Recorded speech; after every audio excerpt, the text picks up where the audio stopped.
Hi,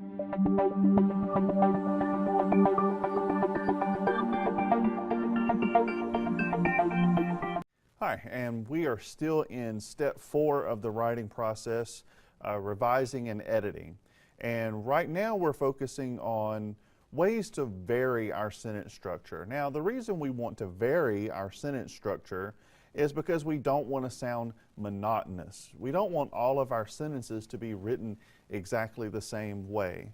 What does monotonous mean? Well, if we take the word apart, you can see that the prefix mono means one, like a monorail is a train on one rail.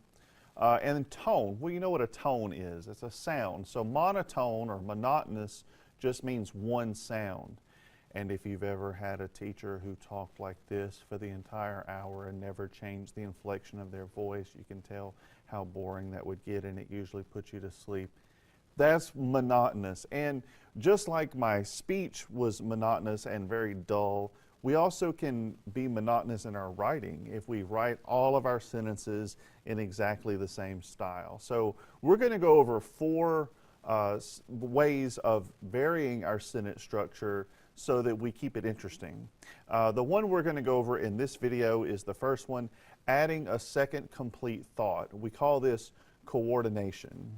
And when we combine 2 simple sentences into a compound sentence, we call this coordination.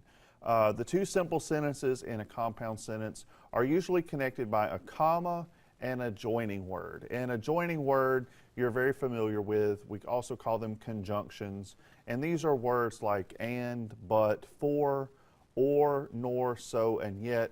And, but, and or are the 3 most common. So let's look at an example of this. Here I have 2 simple sentences. My father suffers from heart disease. He still eats red meat every single day.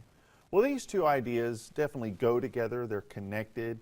So to give our writing a little variety, let's combine them using a comma and a joining word. My father suffers from heart disease, but he still eats meat every single day.